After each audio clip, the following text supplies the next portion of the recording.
Welcome back to our channel for day 2 and 3 of our Hawaii adventure, where we have malasadas and then we go on a super exciting hike, and then we head to our absolute favorite beach, Lanikai, and then we go to the beautiful Lush gardens, the Botanical Gardens, and then of course we have shave ice, so you'll get to learn what is the best shave ice in Hawaii.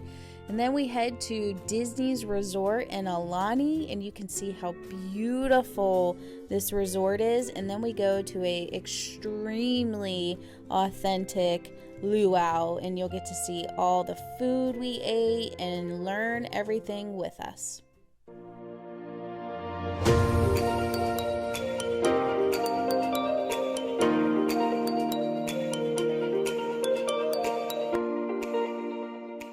All right, day 2. So day 2, we've already checked in. Now we got our car, and we made sure to get a convertible because of the sights. You have to get a convertible. You have to if you're gonna go to Hawaii. I mean, to be fair, all I saw for rentals were Jeeps and convertibles. Yeah. You basically could tell when there was a tourist around you because but it was mostly Jeeps, I think. Mm-hmm. Which we did look into, but they don't come with the doors off. So we would have had to take the doors off and haul them to our hotel room. It was a Ford Mustang convertible. So our first day, the very first thing we did was a hike. So Hawaii's known for having all these different hikes, and I researched a bunch of them, narrowed it down to 2. One we didn't end up doing because the waterfall was dried up. Oh yeah, or something. It was like in a botanical garden or something. Yeah, so we skipped that one, but this first one, it's called the Pillbox. You're gonna see these pictures. You probably already do. Which was supposedly one of the easier ones. I'm just picturing. Like, the first sign that this wasn't going to be easy is your very first, like, incline. They have a rope. You're pulling yourself up. And we started helping, like, elderly people coming down who were scooching. Why were they on it? They're scooching down and, like, it was a vertical incline. Vertical. Rocks. Loose rocks. We did it though. We were like, we're totally doing this. It was so much fun. And when you got to the top, now granted, there was more, like to the actual pillbox. Right. Yeah, so we didn't get to that because we did like this deal, which we were like soaked. We couldn't even speak because we were so out of breath. Yeah, we were in like sports bras and like shorts. I think I have my bathing suit top on, actually. I think I may have too, because we went to the beach after. Yeah, Lanikai was where we were going next. But so we did this complete vertical thing. You know, we're passing people. They saw the look of fear on us. We're asking if we needed help. We get to the top and it's beautiful. Oh my gosh. It wasn't real. I'm like, this isn't real. It was like the beach we went to next was called Lanikai. You could see these 2 mountains just suspended in the ocean. And that's what you could see. So then we had the option to keep going, but it was like a path like this wide. Yeah. With mountain just and drop mountain. off. Yeah. We're like, yep, you know what? Going to the beach. We're going to the beach. Yep. So that's what we did. But we had to get down first. Yes. And the reason why we did the pillbox hike this day is because it was right by Lanikai, which I did all the research on that to know that we weren't driving like all the way North Shore to come back, you know what I mean? Like we were right by where we needed to be. So we did that, and then we went and found parking, which was pretty easy. I was just gonna say, so the parking situation is interesting because there are no private beaches in Hawaii. So basically, if you have a house that sits on the beach, people can just come and like be on the there was no beach parking at Lanikai. We parked in front of somebody's house. Yeah, so it was really busy because of that, because it was a small little community that was absolutely adorable. Stunning. Adorable. I'd love to live there. But it was basically like you're driving around a housing plan looking for street parking. And then when we parked, there's all these different, it's like houses, but in between these houses are access points to the beach. And you'll see as we're walking, it's again a different planet. You're just like, your breath is taken. You almost want to like I hope this doesn't sound dramatic, but it almost makes you want to like cry, like does. like a little emotional, that I cannot believe that I am so blessed to have this experience and that we're here and this is like, what is going on? Like, this is right in front of us. Never expected. It was amazing. And we kept saying to each other, I wish, we said this a million times while we're laying, Lanikai specifically, where we're just like, we wish we could like take this moment and like put it in a bottle and like pull it out when, you know, you get back home to the chaos. There's something about the sand was one of the things I really noticed that sets it apart from other places. Like, there's no seashells. There was no the beaches were clean. So clean. Yeah. The water, of course, was clear. But you could just walk out into the water and it was like, and it's a mixture between like thick sand but like smooth. It was almost like too perfect. Like super soft sand. Yeah. And super white but not sand. really powdery. Yeah, right. It was like, I don't know how to explain it. Perfect. Yeah. And then we would just walk along the beach, and you have to be careful. There's these things called man-o-war. I was just thinking about the meat tenderizer.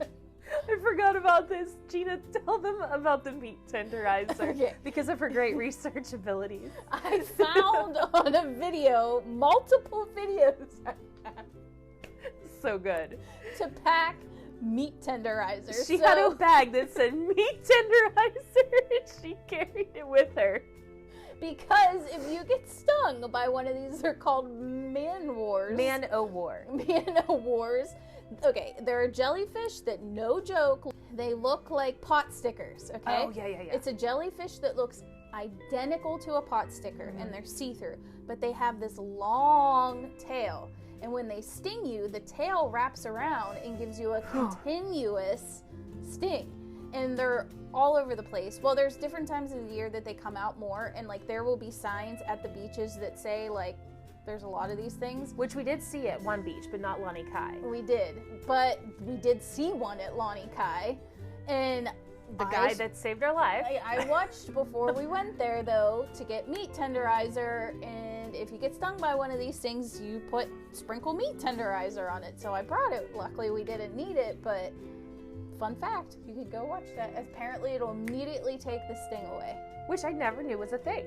Me either. That was awesome. So I'm sure that would work with like normal jellyfish too, not just like these man-o-wars or whatever. We'll have to carry it around with us every beach we go to. Yeah. So I have a ton of it in the cabinet still because we didn't need it. But so we did the pillbox hike. We did Lanikai. Actually, rewind to the very beginning of the day. Yeah, we went to Leonard's breakfast. Yes. Forgot about that. So okay, there is this pastry.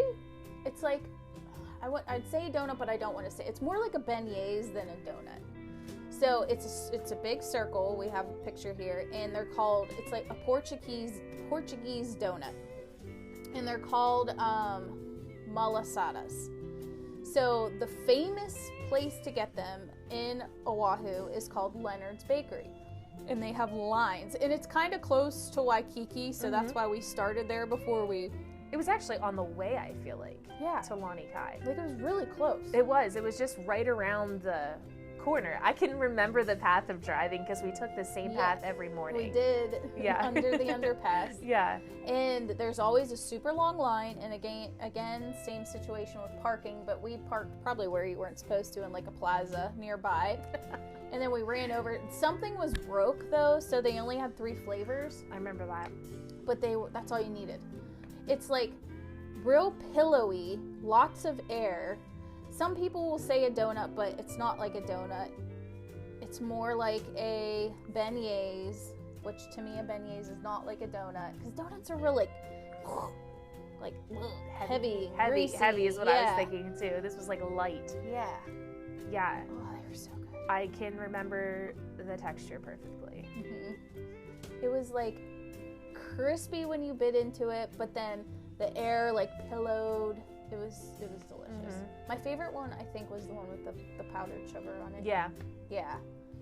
After Leonard's, then we went and hiked off like, I don't know, a bite of malasadas. And then we went to Lanikai. Oh, yeah. And then we had a packed day this day. Then we went to the Botanical Gardens. You have to go. The leaves are so big. Uh-huh. Everything was just like giant. This was another, like, we're on a different planet feeling. I think that's where I felt mostly was at the Botanical Garden visits we went to. Yeah. Because it's just like, and I think we have some pictures with showing the difference between our hand and the leaves. Yeah. Like, you know. How big they were. And we actually found that when we went off the path, because we were like walking on a path that took you down to like a pond. A pond, yeah. With like these huge mountains in the background, but then coming back, we went like off the path, and that's where we saw all these like super cool looking. Yeah, it's all coming back to me now. Yeah. I remember this. It was so pretty fun. It was a pretty popular, it wasn't crowded, Mm-hmm. but there were definitely, because there was different places you could stop and park. Yeah. And take trails, almost like hiking trails, I would say, kind of. Yeah. But driving into it, if you have a convertible, this is where the top needs to be down. This is like Jurassic Park. Yeah. It's just beautiful. Yeah, absolutely. And we kept the top down almost the entire week. I don't think we put the top up.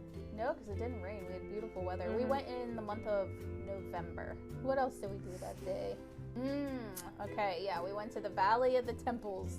There is a lot of Japanese culture, which makes sense, because if you think about the location, which we didn't realize how close to Japan we were. I had no idea. But I was like, there's a lot of signs written in Japanese, like street, like road signs, stores. Yeah, inspired.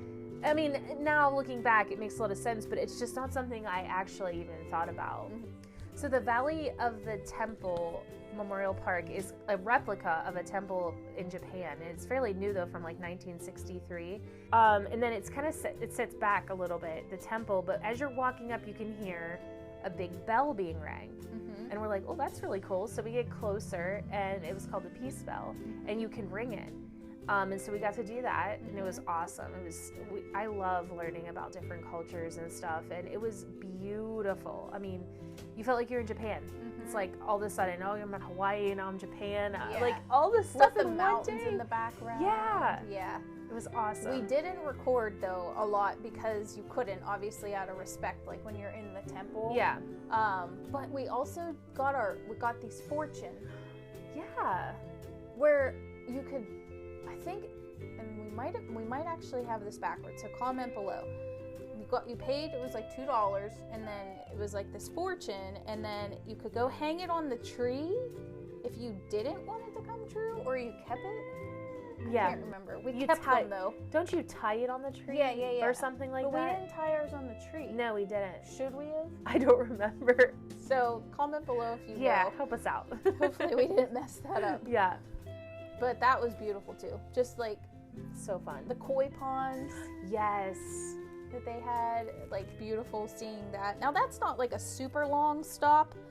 And then when we left there, I think this doesn't sound like a lot in a day, but I mean, we laid at the beach like for a long time that day too. We went back toward Waikiki, and there is a food called shave ice. And we talked about it in our Vegas video. If you haven't seen it, go check out our Vegas video. But in Hawaii, shave ice, not shaved, ED, you'll sound like a tourist if you say that, it's shave. There's just different places to get shave ice that's kind of like controversial, I guess you'll say, as to what's the best. So we tried them all. There's hundreds of shave ice places, and I'm sure there are some that are the best that aren't like known, but we went to the main one in the North Shore, and then we went to the one called, and I'm gonna say it wrong, probably Wyola Shave Ice. That's like known to be one of the best ones. Yeah. Do you remember? I do remember it. Wasn't the best one though. Yeah. Wasn't even the second This best one was like real close to the street, right? And yes. It was real small. And it kind of sprinkled a little bit while we were there. Yeah. It rained for like 2 seconds. Yeah. But this one's like a classic. Like probably been there for many, many years. the consistency of it was awesome. And that's the thing with shave ice. It's not anything that you can get. Maybe in California, maybe somebody opened a place that's similar, or in another state that we've tried, but it's not Italian ice. It's not like the ices you get when you're at Sheets or something. Like, yeah, where there's like a lot of syrup.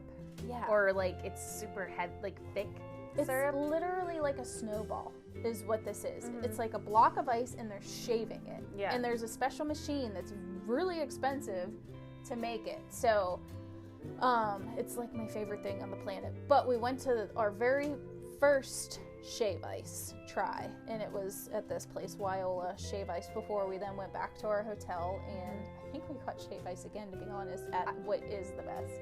That night, I think you and Jamie went. Yeah. Or one of those nights you guys went and I passed out.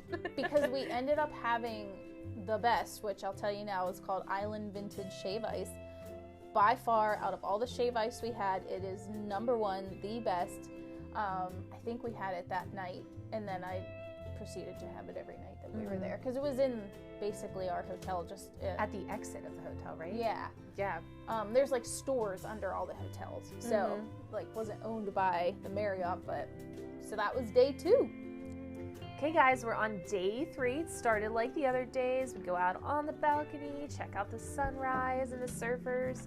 Today on our itinerary we had Aulani, the Disney Resort. Yep. Which might not be on everybody's itinerary. Yeah. But I'm a Disney nerd of the 3, yes. so had to put this on. Well, and because like we said earlier, how there are no private beaches in Hawaii, you could go to the beach. There, you could it's just so different than like any other type of resort, Disney resort, kind of because of that. Yeah, like I feel like any other resort, like hotel resort, not even Disney, would like kick you out of their chairs and stuff. Yeah, like you wouldn't be able to walk through the lobby like we did. We walked right through the lobby, right down. Beautiful. Oh, actually, yeah, just even walking into the hotel, and going out on that deck. Yes, there's so much like Hawaiian culture within this hotel. If any of you are Disney nerds like I am, like there's the masculine side and the feminine side of the way that the hotel was built and which way they're facing, and just like so much cool stuff with that resort that like we had to go just to even be able to say that I got to see the Aulani Resort. And it's in Ko'olina. Okay. So Ko'olina is like, if you don't go to the Disney Resort, you still need to make visiting the Ko'olina, I'm probably saying it wrong, area somewhere that you go because of the lagoons. Yes. And that's what was at the Disney Resort, but there was many. But you drove down like a strip, or not a strip, I don't know if that's the right word, but you just drive straight down, and to the right were all the lagoons, right? And then to the left were some stores. Yes, and that store area was so cute. They had trinket stores. We actually went to the little store first to get snacks for the beach, right? We got we got papaya, fresh papaya. Oh, we got fresh papaya. I got a roll. A roll? What kind of roll did you get? A sweet roll, just a bun. That's so random. I got some chips, potato chips. Yep. And then we went, so, something's funny, we're on day 3, but anytime we left to go to, like, the beach, we wore our bathing suits every day, did we not? And no makeup. No, and we just, like, threw, something over top our bathing suits, and we had a bag with us that had a beach towel, sunscreen, of course, and just, like... bug spray that we never needed. Yeah, we never needed it. We thought it was going to be big, giant bugs. I don't think I saw any bugs. Not even any mosquitoes. No. And the Botanical Gardens, YouTubers said sometimes during the year that can get pretty mosquito-y. You know what, though? The difference between when we went is there was some sort of drought going on, which is why the waterfalls weren't happening. That's right. Yep. So there wasn't a lot of water in the Botanical Gardens, probably kept the mosquitoes away, I would assume. You don't need to pack as much as I packed. You don't need to. Well, that's the case for every trip she goes on. We'll have a whole video on that. Light packing versus overpacking. Right. But like we had our bathing suits and then maybe bike shorts and a t-shirt or a bathing suit cover that kind of looked like a dress, and you're just living the beach life, and it was phenomenal. I felt like I was truly living this beach life. Like, I've never felt that way at any other beach before. I know. And the Disney Resort was no different. It was awesome. We went down. I got that big pineapple drink. Yes. We got some chairs that had umbrellas over us. They came around and asked if we wanted drinks and food. Even though we weren't staying there. Yeah, even though we weren't staying there. And they knew because we didn't have the bracelet. Yep. So. Yeah. And then we went out so this was interesting because of like the lagoon. So nobody really went out past that, which was kind of cool because it kept the water. It was like, not that it was ever really rough that we saw too much, but it was just really calm. Like a pool. Yeah. The difference at this, obviously because it's a Disney resort, there were more children. Which is to be expected, of course, and that wasn't even, it was fun seeing them have so much fun, and it was just a great time. It wasn't too crowded. No, it really wasn't. They had pools. We didn't go in them because we weren't staying at the hotel. Right, I don't think you could do that. Like, we could have went and got, like, the Disney snacks, but we were going to a luau that night. Right. So we didn't want to, like, overeat or anything. Yeah. Some things we didn't do that I learned later that if we ever go back, which we'll probably skip, Aulani's like a one, for, unless you're going there to stay for a week, but there is like one of the lagoons like to the right of where Aulani is, where there's a really good chance of seeing like sea turtles. It's like a private beach. Yeah. So we didn't do that. And then there's a restaurant where we we got our little snacks and stuff called Monkey Pod that everybody talks about has like the best, which we didn't try one of these either. And it's like a drink known to get when you're in Hawaii. What's it called? Is it an alcoholic drink? Yeah, and I forget. That's probably why we didn't try it. We're great YouTubers. So Aulani, maybe if you're not a Disney person, do you need to go there? Honestly, I wouldn't say that you need to, because we did pay to park. Yeah. And if you're not a Disney person, I probably wouldn't go. The hotel is really cool to see, but definitely go to the Ho'omalunia area, visit all the lagoons. So the luau, there's many different luau's to go to or to pick from. So it's like, which one do you pick? Because you don't want to go to one that's like super touristy. And I watched a lot of videos on them, but I got confirmation from my friends who live in Hawaii, and they said like that this one was the one to go to. It was one of the most like authentic, and it's called, what was it called? Paradise Cove. Yep. Which was literally right by Aulani. Yeah, it was. Like, we stayed in that little area for like the whole day. The whole day, yeah. And we got ready in the bathrooms. All we did was throw on sundresses because we couldn't go to the luau in bathing suits. Oh, yeah. So we threw on like sundresses, got ready in the bathroom, and then drove to the luau, and it was phenomenal. It was an experience for sure. It was busy. You line up and they give you a drink at the front, like at the door. Everybody gets, I forget what it was. Mai Tai. That's the drink. I knew it would come to her. Mai Tai. Is that what we got when we entered the luau too? Yes. Okay. And I didn't drink it. I gave it to Jamie, I think. Yeah. Or maybe I did. I don't remember. It was real small, the first one. So you go in, and then depending on how much you pay, I believe, is where you sit. Yes. There was different seating arrangements, but but when I looked it up for this video, I didn't see that. Oh. Yeah, but there definitely were, because even the tables were different and where they were positioned. But from everywhere you could see the stage. I would say. Yeah, it was like $150 per adult. It was $110 for a child and $125 for whatever would be considered a youth. Between child and youth, probably like 6 to 18 or something, or 12 to 18. Yeah. And it's something you have to experience. Like, if you go to Hawaii, you have to go to a luau. And, like, a luau isn't just Hawaiian culture. It's also culture from, like... Oh, it's so cool. You're right. Like, a bunch of different islands. Yeah, there was Polynesian culture, plus Hawaiian culture.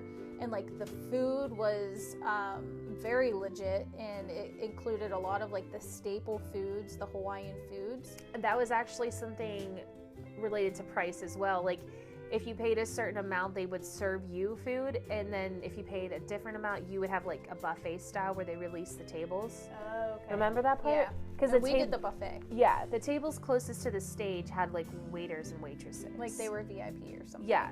But I mean, we were all like sitting, and you don't sit by yourself. Like we sat with a bunch of people we didn't know.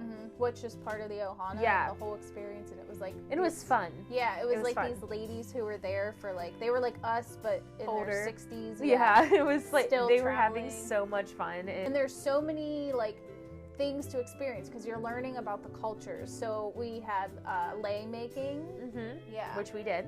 and We went on the boat ride. the canoe ride through their little lagoon because it's on the lagoons. Learned how to do Oh yeah, hula dancing. hula dancing. That was really cool. The one guy climbed the palm tree to cut down the coconuts to show us how they do that. That was really cool to see. Oh, duh. The sunset. Oh my gosh, it was the perfect sunset that day. Oh, because they took we sat in that like amphitheater. I don't know. Amphitheater?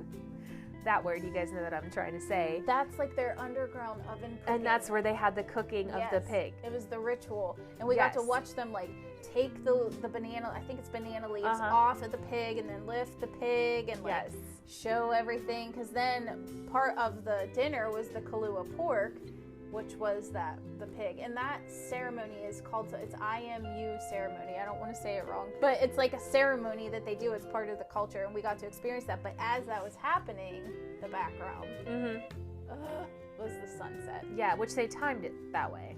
Oh. I believe it's timed that way because during the dancing, it's totally dark out. Because Makes there's sense. a lot of like light and there's fire and oh my gosh, the dancing was amazing. I could have watched that all night. Like just seeing the different cultures and how they dance. And they would announce them before they came out. And the storytelling. Yeah, the storytelling was awesome. You're immersed Yeah, through it. totally zoned. Like I was in it, did not know even what was going on around me. It was so cool. Beautiful weather. And that was like day 3, pretty much all of day 3 because the luau went pretty late. I remember being very tired at the end of that day. Yeah. For sure. And which is funny because we only went to one destination. Uh-huh. We like laid on the beach. I wonder if it's because we stayed up later that night. Could have. Or caught up. Oh, caught up to us, yeah. Because we weren't like run. And we had a huge day the next day, which is day 4. Yes. Make sure to subscribe because our next episode, we're going to be going through day 4 and 5 of our Hawaii itinerary. This is a must-see.